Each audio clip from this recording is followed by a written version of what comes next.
Happy anniversary प्रीति।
क्या बात है प्रीति, तुम ठीक तो हो ना?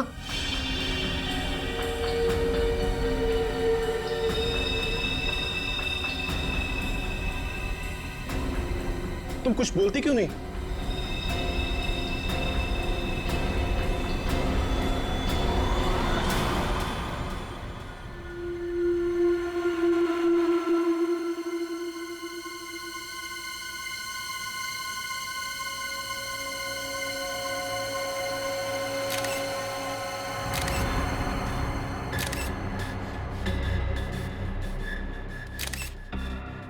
तीन, चार, पाँच, छह, सात 7 बार चाकू से घुपा गया इस विशाल को। एक पत्नी अपने पति को इतनी बेरहमी से मारेगी, वो भी शादी के सालगिरह के दिन, यकीन ही नहीं हो रहा। हाँ सर, इसकी लाश को देखकर लग रहा है इसकी पत्नी बहुत नफरत करती होगी इससे।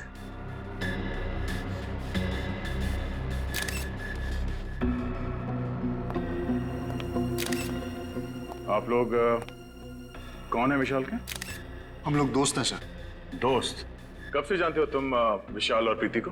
सर हम उन्हें कॉलेज टाइम से जानते हैं सर। इन दोनों के बीच रिश्ते कैसे हैं, संबंध कैसे थे? सर वो एक दूसरे से बहुत प्यार करते थे। आज तक कभी उन्होंने एक दूसरे से ऊंची आवाज में भी बात नहीं की थी। अच्छा, तो आज ऐसी क्या बात हो गई कि प्रीति ने विशाल को इतनी बेरहमी से मारा? कुछ समझ में नहीं आ रहा है सर। प्रीति ऐसा कैसे कर सकती है? सर विशाल आज सुबह बहुत खुश था।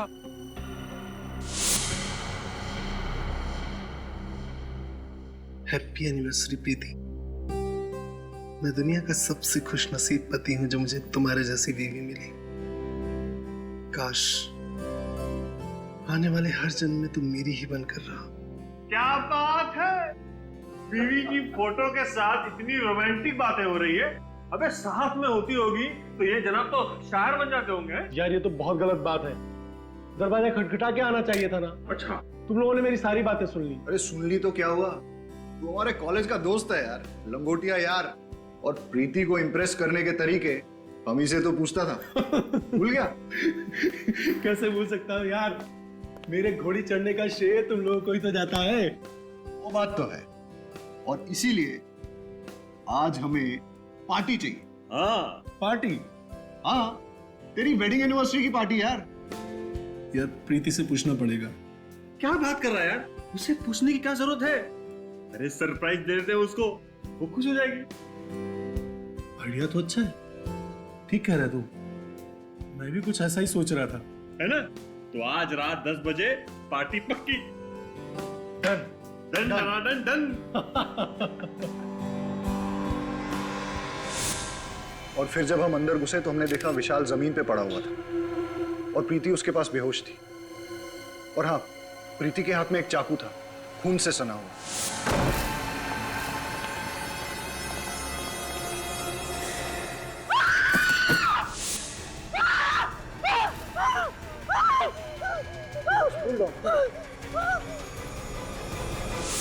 अच्छा, विशाल ने पिछले कुछ दिनों में प्रीति के बर्ताव के बारे में कुछ कहा कि वो किसी बात को लेकर टेंशन में थी या विशाल से किसी कारण वो परेशान थी? नहीं सर, विशाल ने कभी ऐसा कुछ नहीं कहा। हाँ सर, लेकिन वो ये कह रहा था कि आजकल वो प्रीति को टाइम नहीं दे पा रहा था। एक्चुअली काम में बहुत बिजी था। आखिरी बार आपने कब बात की प्रीति से? आज शाम को ही बात की थी मैंने उससे। वो बहुत खुश थी, बहुत ही खुश।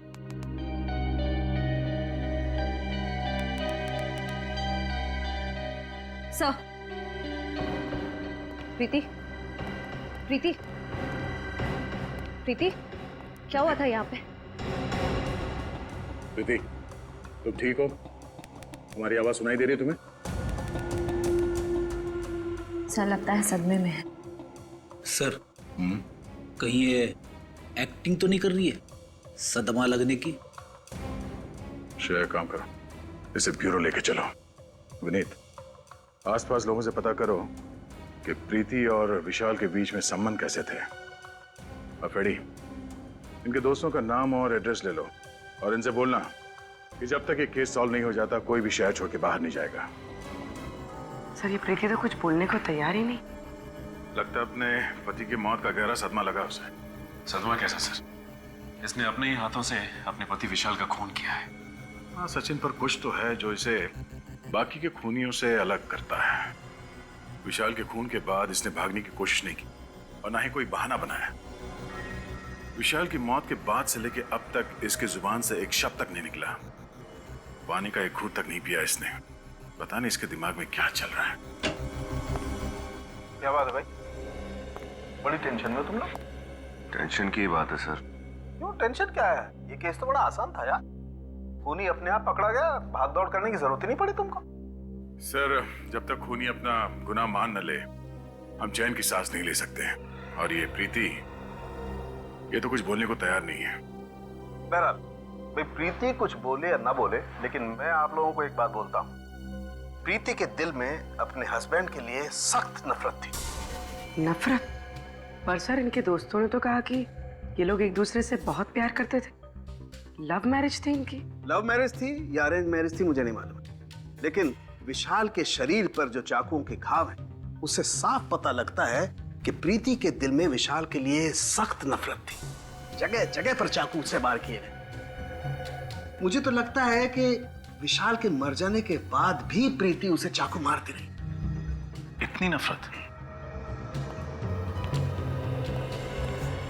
प्रीति, तुमने विशाल का खून क्यों किया? हाँ? क्या वो तुम्हें मारता पीटता था, दहेज के लिए परेशान करता था या किसी और से प्यार करता था? बताओ प्रीति, तुम्हें जवाब देना होगा।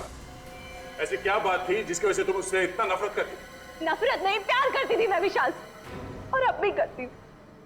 विशाल की मौत के बाद जो खोया वो आप लोग नहीं समझे, और वैसे भी विशाल के जाने के बाद मेरी जिंदगी का कोई मतलब नहीं।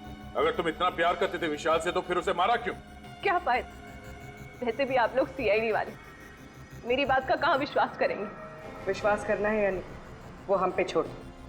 पहले बताओ कि तुमने विशाल को क्यों मारा? मुझे नहीं पता उस दिन क्या हुआ।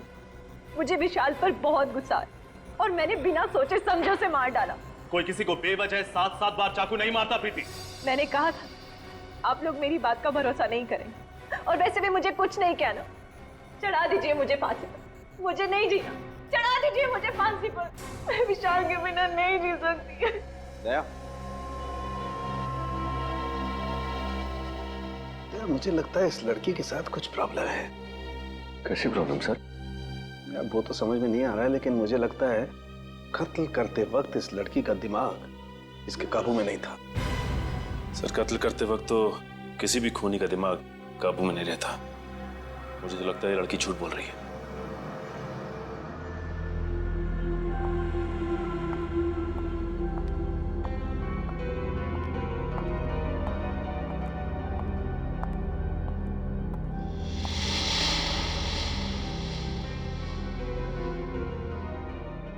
आ गई तू?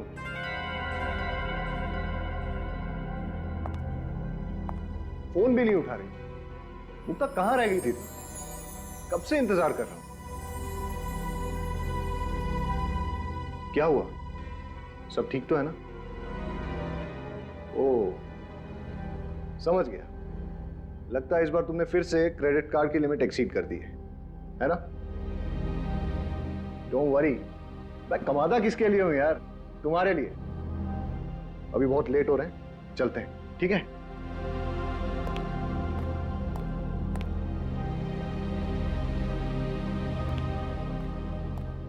चलो, कम कम।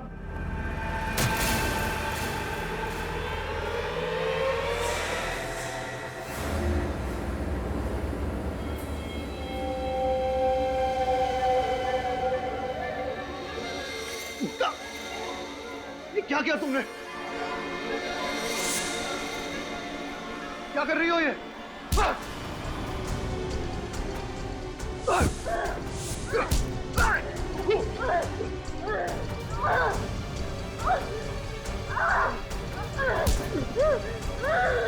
पागल हो गई हो? आवाज छोड़ो मुझे! उठाओ! सिक्योरिटी!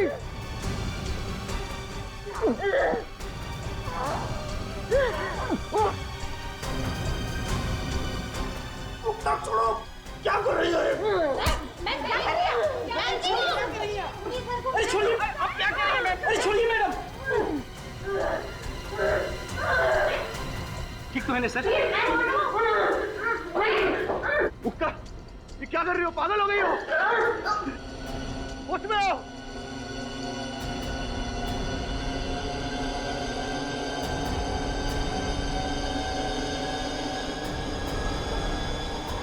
मुक्ता!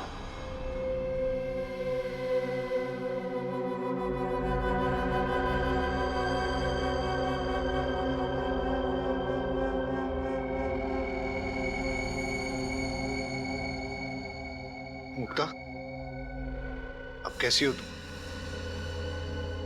मुझे माफ कर दो चेतन। पता नहीं मुझे क्या हो गया था जो मैंने तुम्हारे साथ ऐसा बर्ताव किया। इतनी चोट पहुंचाई है मैंने तुम्हें। अरे, कोई चोट नहीं आई मुझे। देखो, देखो, एकदम हट्टा कट्टा हूं मैं। हाँ? लेकिन मुक्ता, आपने ऐसा किया क्यों? आपको ऐसे अचानक गुस्सा आने की वजह? मैं तो खुद हैरान हूँ, मुझे कभी गुस्सा आता ही नहीं है सर। और फिर बेवजह इतना ज्यादा गुस्सा कैसे आ गया, मुझे कुछ समझ भी नहीं आ रहा। मुक्ता ठीक कह रही है सर। मैंने इसे आज तक किसी से ऊंची आवाज में बात करते हुए नहीं देखा। गुस्सा होना तो बहुत दूर की बात है।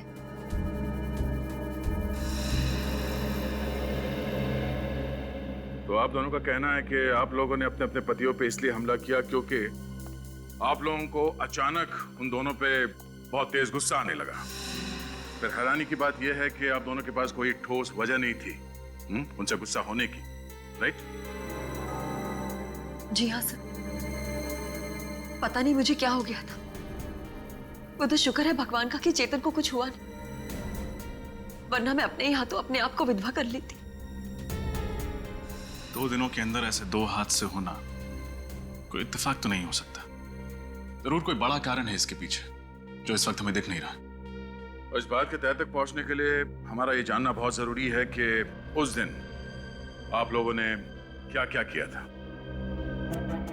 सर, उस दिन विशाल ने मुझे सुबह उठाया, मेरे लिए ब्रेकफास्ट बनाया, मुझे बहुत पैम्पर कर रहे थे क्योंकि हमारी एनिवर्सरी थी उस दिन।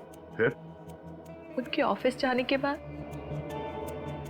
मैं तैयार होकर बाजार गई। वहां मैंने विशाल के लिए एनिवर्सरी गिफ्ट खरीदा। उन्हें म्यूजिक बहुत पसंद था, इसलिए मैं उनके लिए स्पीकर्स लेकर आई और फिर मैं घर चली आई। अच्छा ये बताइए, उस दिन आपने बाहर कुछ खाया था? नहीं, मैंने लंच घर पर ही किया था। उसके बाद क्या हुआ? उस दिन जब मैं घर वापस आई तो दरवाजे पर एक गिफ्ट पार्सल पड़ा था और उसमें लाल रंग के जूते थे जिस पर जिस पर विशाल ने एक नोट लिखा था, हैप्पी एनिवर्सरी। उसके बाद उसके बाद मैं विशाल के घर आने का इंतजार करने लगी। खुद को संवारने लगी, विशाल की पसंदीदा साड़ी पहनी और उसके वो भेजे हुए जूते पहने।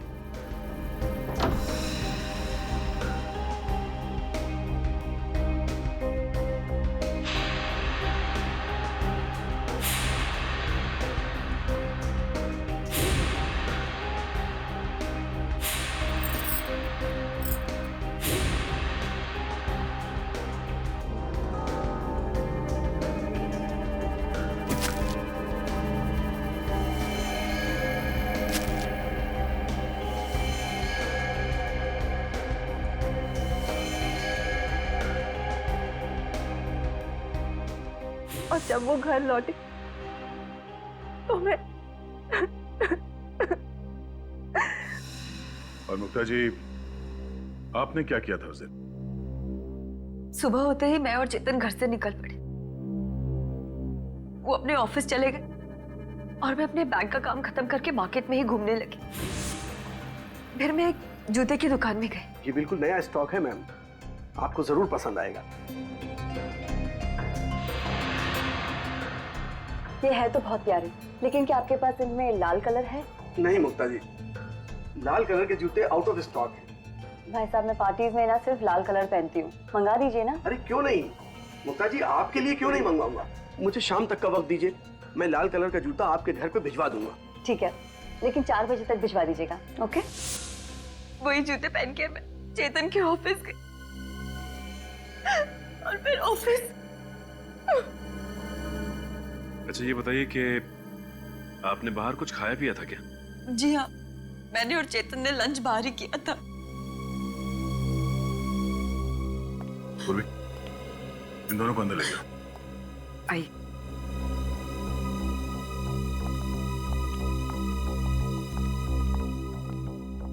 आई।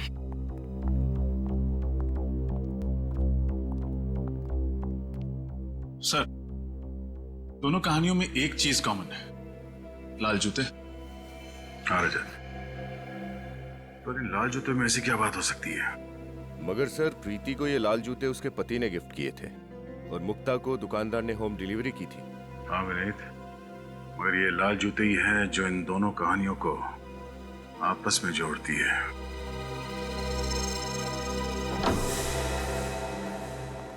घर की अच्छी तरह से तलाशी लो, देखो लाल जूते कहीं मिलते हैं क्या।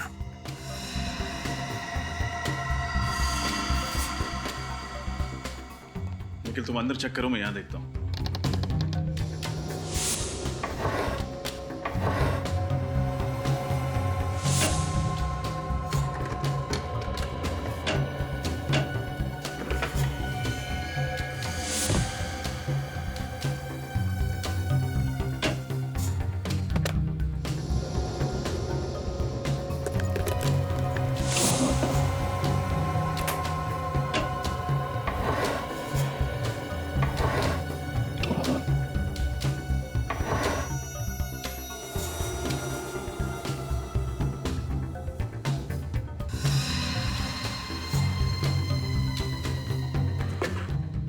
यहाँ तो कोई लाल कलर की लेडीज शू नहीं है।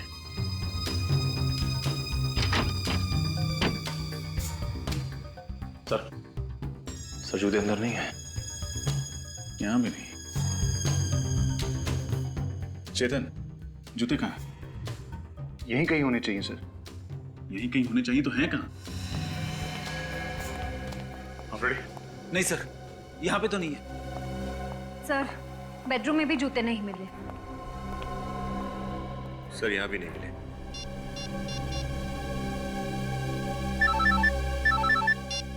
हाँ बोलो। हमने मुक्ता के घर को अच्छी तरह छान लिया, जूते नहीं मिले। इसका मतलब साफ है कि गड़बड़ उन जूतों में ही है, इसलिए हमारे पहुंचने से पहले खूनी ने वो जूते गायब कर दिए।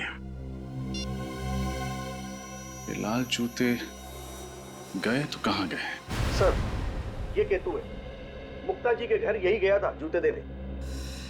सर मुझे कुछ नहीं मालूम सर, मैं तो सिर्फ जूते देकर वापस आ गया था सर। थोड़ा याद करके बताओ, जब तुम मुक्ता को उसके जूते देने जा रहे थे तो रास्ते में कुछ हुआ, शायद तुमने थोड़ी देर के लिए जूतों को लावारिस छोड़ दिया हो, या फिर किसी ने उन्हें बदल दिया, कुछ अलग, कुछ अजीब, कुछ भी।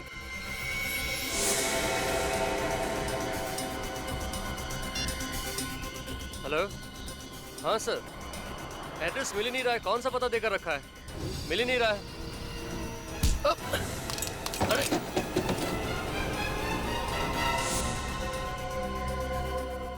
इसका मतलब जो आदमी केतु से टकराया उसने जूते बदल दिए?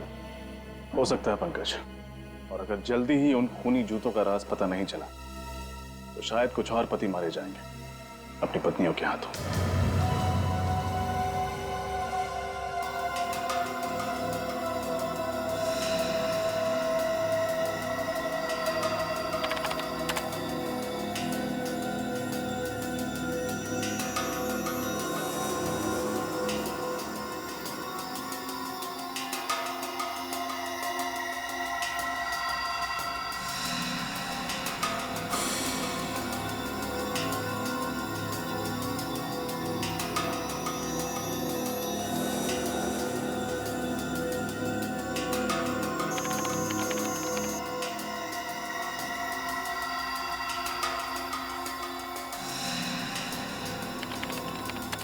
आप लोग अब उठ सकते हैं।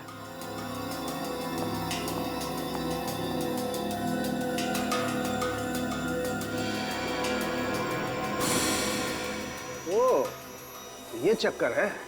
क्या चक्कर है डॉक्टर साहब? अभिजीत, मुझे खूनी का पता लग गया। कौन है सर? जूते। जूते?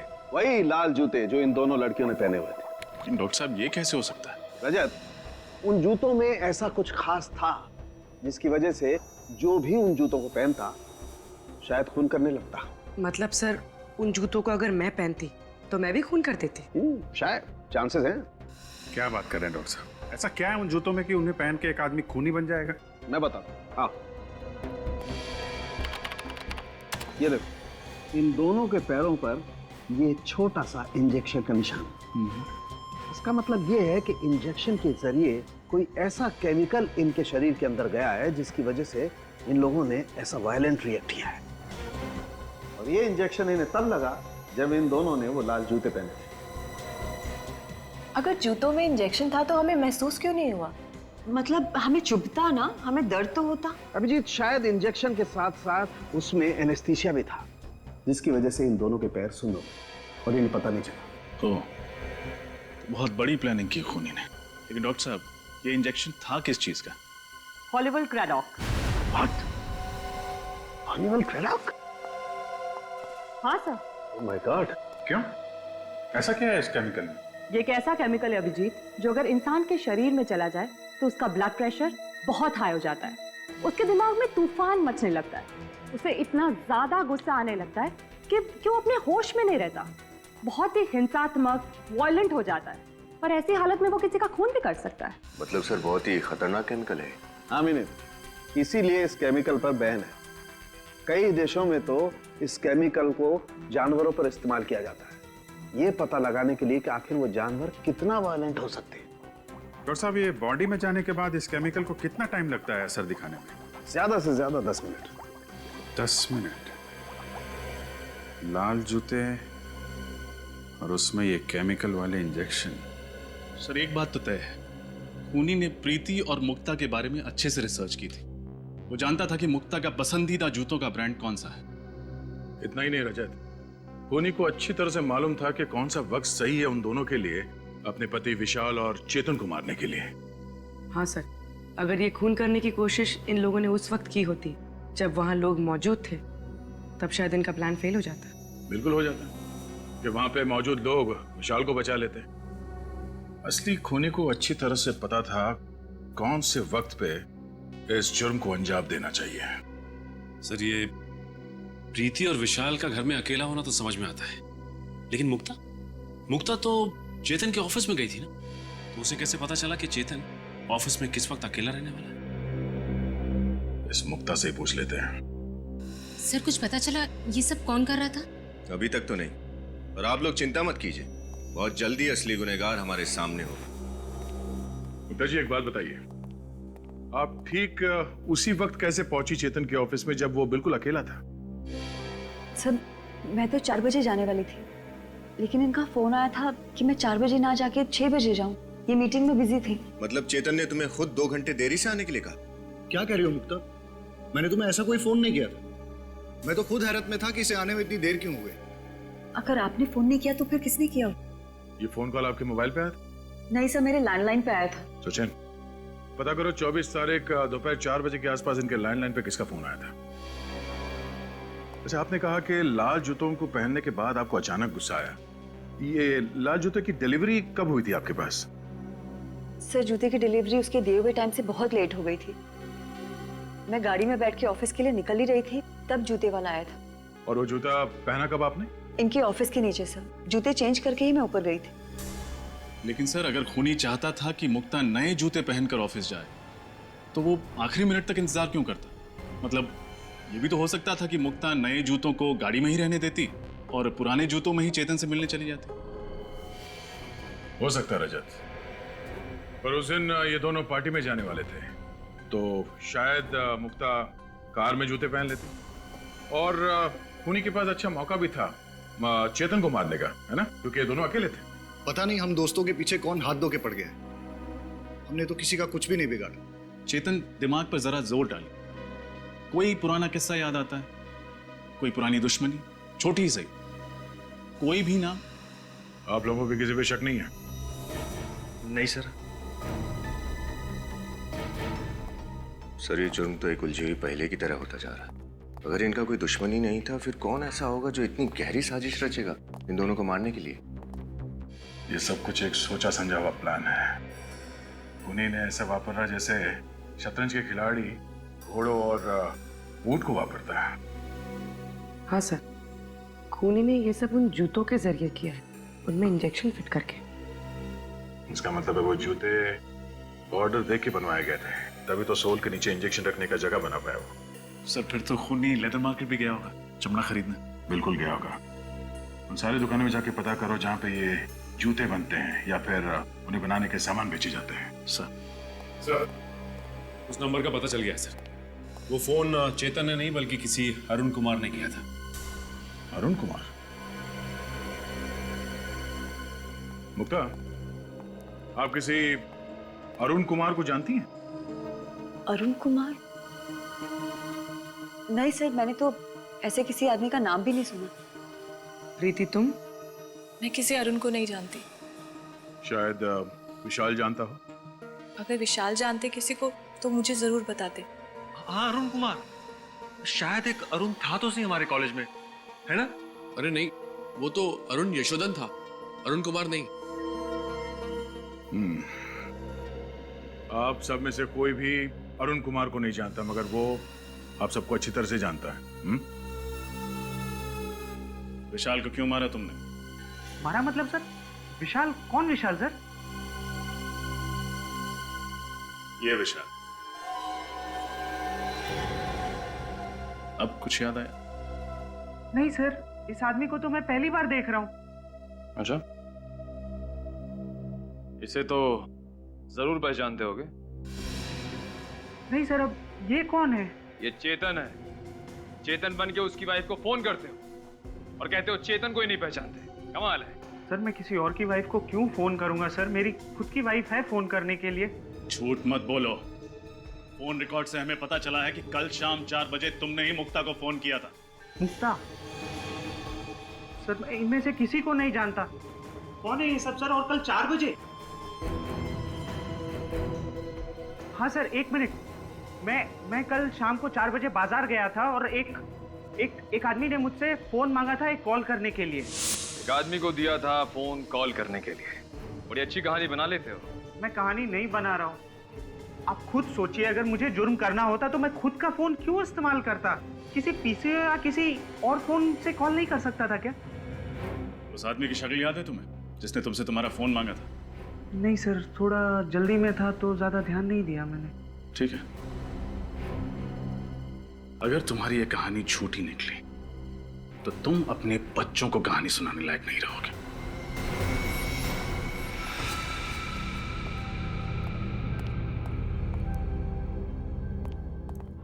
क्या हुआ पीयूष? तूने हम लोगों को अचानक क्यों बुला लिया? मुझे तुम लोगों से जरूरी बात करनी है। हाँ बोलना। मुझे लगता है वो वापस आ गया है। What? पागल तो नहीं हो क्या तू? अरे यार मैं ठीक कह रहा हूँ। विशाल ऊपर पहुंच गया, चेतन मरते मरते बचा। इससे पहले कि हम दोनों का टिकट कट जाए, हमें सब कुछ सीआईडी को बता देना चाहिए। दिमाग तो नहीं खराब हो गया तेरा? अगर सीआईडी को इस बात की भनक भी लग गई ना, तो तू सोच नहीं सकता वो हम लोगों का क्या हाल करेंगे। अरे यार जो होगा देखा जाएगा। यूं बेमौत मरने से तो अच्छा ही है ना। देख, अगर तूने सीआईडी को बताने की बात भी की ना, तो वो वापस आया हो या ना आया हो, मैं तुझे जरूर मार डालूंगा। अरे मुझे बचा ले यार। मैं पागल हो रहा हूँ, पागल। मेरा दिमाग फट रहा है, दिमाग। मैं मरना नहीं चाहता, मैं मरना नहीं चाहता, मैं जीना चाहता हूँ, मैं जीना चाहता हूँ। पीयूष, तू घबरा मत, कुछ नहीं होगा हम लोगों को, सब ठीक हो जाएगा। डोंट वरी, हम तेरे साथ हैं ना। मैं मरना नहीं चाहता हूँ, मैं जीना चाहता हूँ, मैं मरना नहीं चाहता, मैं मरना नहीं चाहता। Please help me. कम।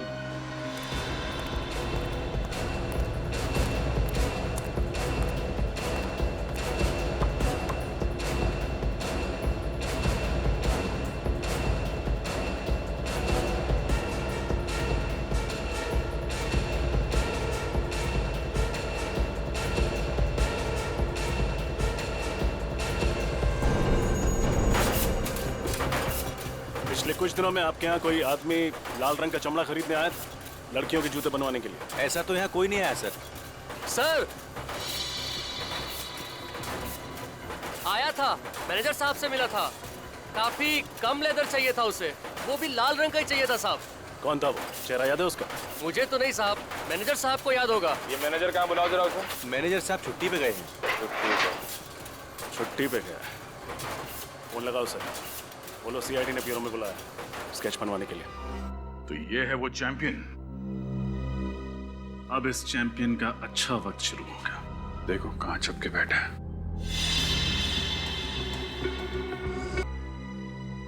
पांडुरंग दगड़ू सराफ। अरे पूर्वी, अरे पूर्वी, अरे हटो यार। अरे पूर्वी, अरे वेरी गुड, तुमने तो कमाल कर दिया भाई। Thank you very much, thank you very much, तुम कमाल हो यार। अरे सालों के साहब, ऐसी क्या बात हो गई जो खुशी से आपकी छाती फूल गई? यार तुम्हें पता नहीं, वो पूर्वी ने मुझे सलाह दी थी ना वो लेटर लिखने की। अरे भाई मैंने अपनी गर्लफ्रेंड को एक अच्छा सा लेटर लिखा, फूलों का गुलदस्ता भिजवाया और बस उसको गुस्सा तो गायब। क्या बात सर, ये तो बहुत ही अच्छी बात है। मुबारक हो सर। अरे भाई रहने दो, अपनी मुबारकबाद आप अपने पास रखिए, पहले भी झेल चुका हूँ यार मैं तुम्हें। अरे सर गिफ्ट में कैंची दी आपने और गलती मेरी। यार ऐसे वक्त पे कैंची की याद दिलाना जरूरी है क्या यार? मैंने कहा था ना सर कि आपका लिखा हुआ खत पढ़ के वो खुश हो जाएगी। वेरी गुड पूरी, तुम कमाल हो। आइंदा से इस मामले में कोई टिप्स लेनी होगी ना बेटा, मैं सीधा तुम्हारे पास आऊंगा। यस डॉक्टर साहब, पूर्वी से क्यों, आप तो ये तारिका से भी ले सकते हैं और उसके लिए आपको यहाँ ब्यूरो में आने की जरूरत भी नहीं पड़ेगी। नहीं दया, तुम समझते नहीं हो यार, तारिका की इस मामले में जरा पसंद कमजोर है यार। डॉक्टर साहब, अभिजीत के बारे में अगर कुछ कहना है तो मेरे सामने तो प्लीज आप। अच्छा, बुरा लगा ना, बुरा लगा, कोई बात नहीं है यार। मैं भी अपना वक्त बर्बाद नहीं करना चाहता ये डिस्कस करके यार। अरे मेरे पास टाइम नहीं है, मुझे फेशियल कराने जाना है यार। सर, फेशियल और आप? क्यों? मैं फेशियल क्यों नहीं है? नहीं, बिल्कुल सर, करना चाहिए आपको, फेशियल करना चाहिए। हाँ, और आज तो जरूर करना चाहिए यार। यू नो डेटिंग है, डिनर पे जा रहा हूँ गर्लफ्रेंड के साथ यार। बहुत अच्छी बात है सर। उम्मीद करते हैं कि जब तक आप दोनों का डिनर खत्म हो जाता है तब तक हम लोग ये केस सॉल्व कर देंगे। यस यस ऑफ कोर्स, तुम केस सॉल्व करो, मैं डिनर सॉल्व करता हूँ। बाय पूर्वी, बाय। सर डॉक्टर साड़ू की भी कमाल क्या, उम्र 55 की, दिल बचपन का। अरे उनके सामने मत बोल देना, जीना हराम कर देंगे तुम्हारा। सर स्केच तैयार हो गया। गुड, देखे जरा। तो ये है वो चैंपियन। अब इस चैंपियन का अच्छा वक्त शुरू होगा।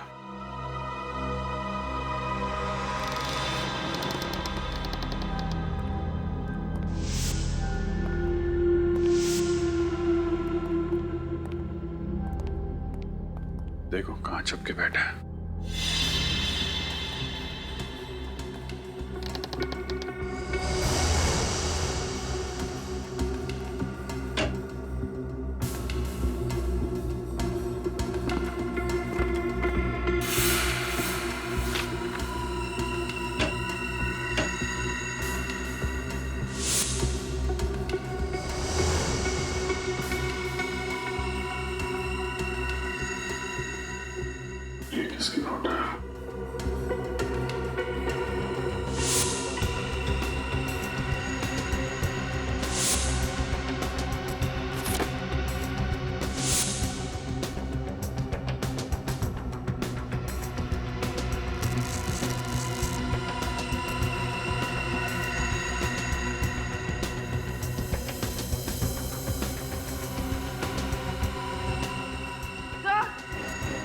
आप बोलिए।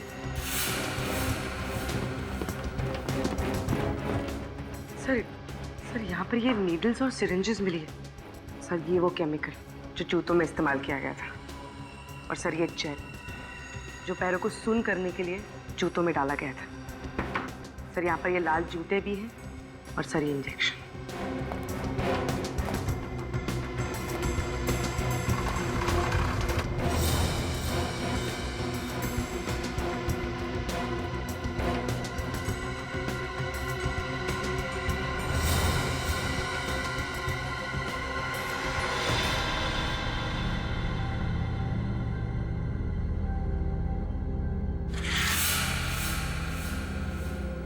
मतलब इन सब के पीछे पीयूष का ही हाथ है।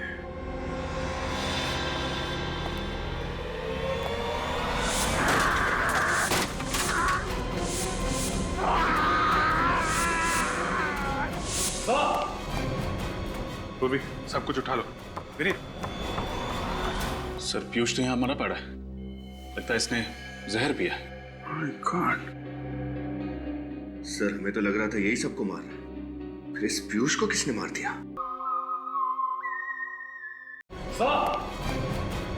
पूर्वी, सब कुछ उठा लो। विनीत।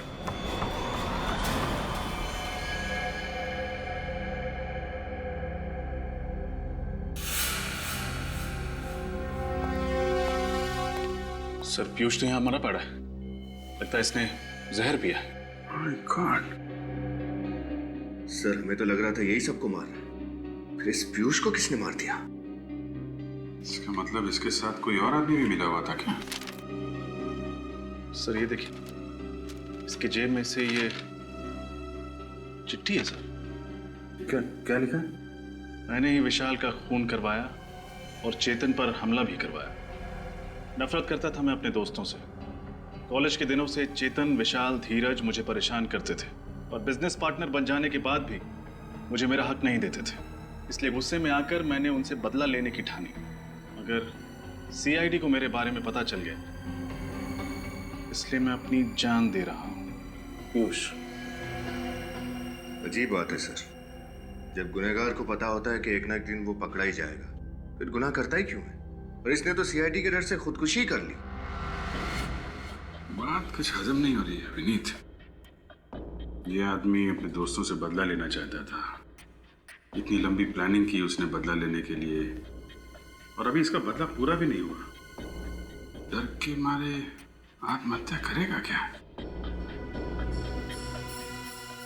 सर इसके हाथ और पैर पर ये निशान देखिए। रस्सी के बांधने का निशान। पीयूष को बांध के रखा था। लगता तो है सर, लेकिन जब ये ब्यूरो आया था तब तो कोई निशान नहीं था। और ये निशान काफी गहरे हैं। लगता है काफी दिनों से बांध कर रखा गया था इसे। पीयूष को बांध के भी रखा गया था और पीयूष ब्यूरो में भी। अब कुछ कुछ समझ में आ रहा है। डॉक्टर साहब, मैं ठीक तो हो जाऊंगा ना? तुम बिल्कुल फिक्र मत करो। तुम जैसे पहले थे ठीक वैसे हो जाओगे। अब मैं इंजेक्शन लगा रहा हूं, तुम पलट जाओ।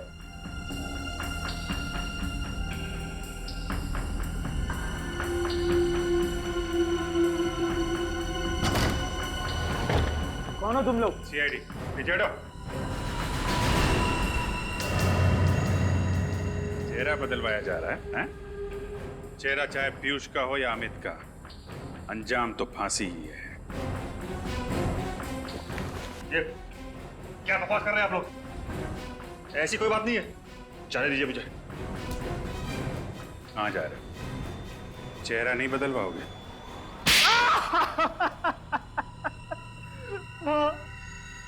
मैं पीयूष नहीं, अमित हूँ। अमित। अमित, यही है ना तुम्हारा असली चेहरा? अब बताइए अमित जी, क्यों मारा अपने दोस्तों को तुमने? हैं? दोस्तों के नाम पे धब्बा थे वो लोग। धब्बा। क्यों? ऐसा क्या किया था उन लोगों ने तुम्हारे साथ? उनकी वजह से मैं खूनी बना। मैंने अपने ही हाथों से सपना की जान ले ली। कौन सपना? सपना मेरी प्रेमिका। कॉलेज के दिनों में हम एक दूसरे से बहुत प्यार करते थे। एक दिन सपना ने विशाल, पीयूष, चेतन और धीरज को एग्जाम पेपर चुराते हुए देख लिया। फिर उसने धमकी दी कि वो सब कुछ प्रिंसिपल को बता देगी। फिर इन चारों ने उसे मारने का प्लान बनाया। पर सपना तो तुम्हारी गर्लफ्रेंड थी। उनके कहने पे तुमने सपना का खून कर दिया। क्यों? क्योंकि उन चारों ने मुझसे झूठ कहा कि सपना मुझसे बेवफाई कर रही है। वो चारों अच्छी तरह से जानते थे कि मुझे मेरे गुस्से पर काबू नहीं रहता। इसीलिए बिना सच जाने मैंने सपना की जान ले ली। फिर जब तुम्हें सच का पता चला तो तुमने एक एक करके सबसे बदला लेना शुरू कर दिया। हाँ, और डॉक्टर साहब ने मेरी मदद की। इन्होंने मुझे पीयूष का चेहरा दिया, जिसका फायदा उठाकर मैंने अपने प्लान को अंजाम दिया और पीयूष को 1 साल तक कैद कर रखा। और मैं भी यही चाहता था कि इन चारों की मौत की वजह भी वही गुस्सा हो जिसकी वजह से मेरी सपना की मौत हुई थी। और इसीलिए मैंने जूतों में इंजेक्शन फिट किया। प्लान तो अच्छा बनाया था तुमने, लेकिन एक गलती कर दी। पीयूष के मोबाइल से आखिरी कॉल डॉक्टर साहब को कर दिया। सपना का खून किया तुमने। पश्चाताप के आंसू बहाने के बजाय अपने दोस्तों को भी मारा। तुम्हें तो फांसी ही होगी। और डॉक्टर साहब, आप पैसों की लालच में बिक गए। आपका और इनके बाकी दोस्तों का हिसाब तो अब अदालत ही करेगी।